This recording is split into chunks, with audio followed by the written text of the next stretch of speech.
بسم اللہ الرحمن الرحیم۔ السلام علیکم۔ ڈراؤنا بنگلہ۔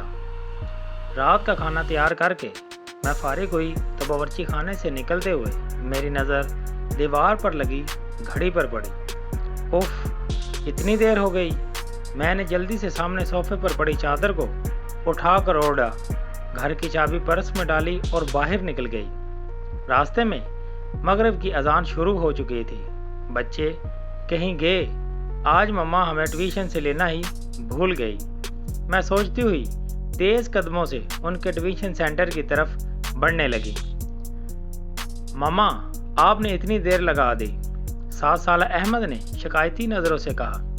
6 سالہ عائشہ بھی منہ پھلائی چل رہی تھی۔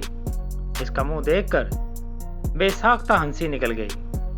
اچھا سوری بابا، آئندہ خیال رکھوں گی، ایسی غلطی دوبارہ نہیں ہوگی، میں نے کہا۔ عائشہ بولی، ہم تب مانیں گے جب ہفتے کو آپ ہمیں نانوں کے گھر رہنے دیں گی۔ میں نے ہنستے ہوئے حامی بھر لی۔ چلو جلدی، تمہارے ابو بھی آنے والے ہوں گے۔ میں نے دونوں کا ہاتھ پکڑا اور سامنے والی گلی میں داخل ہو گئی۔ یہ شارٹ کٹ تھا، ورنہ عام طور پر میں مین روڈ سے آتی تھی، کیونکہ اس گلی سے گزرتے ہوئے ہمیشہ ہچکچاتی تھی۔ اوف ماما، یہ کتنا ڈراؤنا گھر ہے، احمد نے گھر نمبر 450 کو دیکھتے ہوئے کہا۔ وہ مکمل اندھیرے میں ڈوبا ہوا تھا اور اس سے عجیب سی وحشت محسوس ہو رہی تھی۔ میں نے دونوں کو ساتھ لیا اور تیز قدم بڑھا دیے۔ رات بستر پر لیٹی تو اچانک وہی گھر ذہن میں آ گیا۔ اس گھر سے میرا ماضی جڑا ہوا تھا۔ میرا نام ثانیہ ہے۔ ہم تینوں بہنیں ایک بھائی ہیں۔ ابو آرمی میں تھے اور امی سادہ گھریلو خاتون۔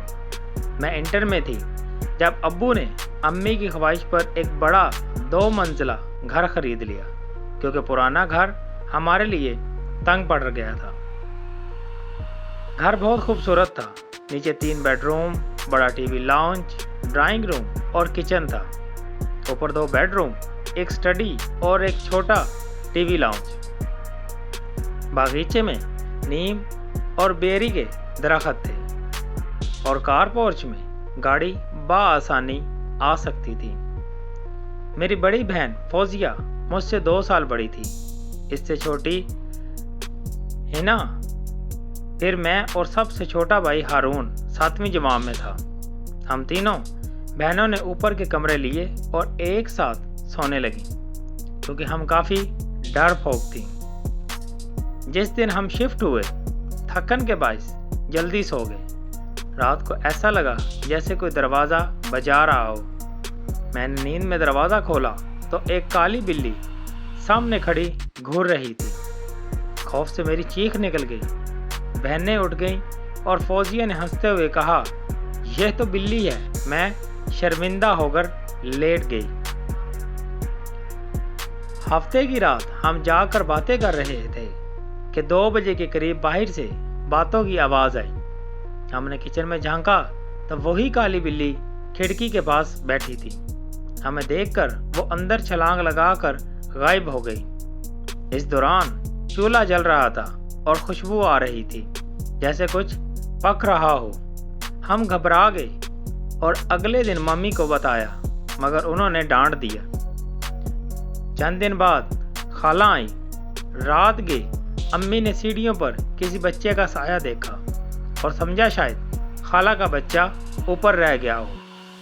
میں اوپر گئی مگر وہاں کوئی نہیں تھا۔ یہ واقعہ سب کو حیران کر گیا۔ کچھ ہفتوں بعد ہم شادی میں شرکت کے لیے اسلام آباد گئے۔ واپسی پر حیرت ہوئی کہ پورا گھر صاف ستھرا تھا، جیسے روز صفائی ہوتی ہو، حتیٰ کہ باتھ روم کا فرش گیلا تھا جیسے ابھی کسی نے استعمال کیا ہو۔ آہستہ آہستہ ہمیں رات کو کچن سے کڑبڑ کی آوازیں سنائی دینے لگی اور وہ کالی بلی اکثر دکھائی دینے لگی۔ ہم نے اسے بلی سمجھا، مگر پھر ایک رات ایسا واقعہ ہوا جس نے سب بدل دیا۔ رات کو امی کی آنکھ کھلی تو لگا جیسے چھت پر کوئی ہے۔ وہ دبے قدموں اوپر گئیں۔ وہاں گول دائرے میں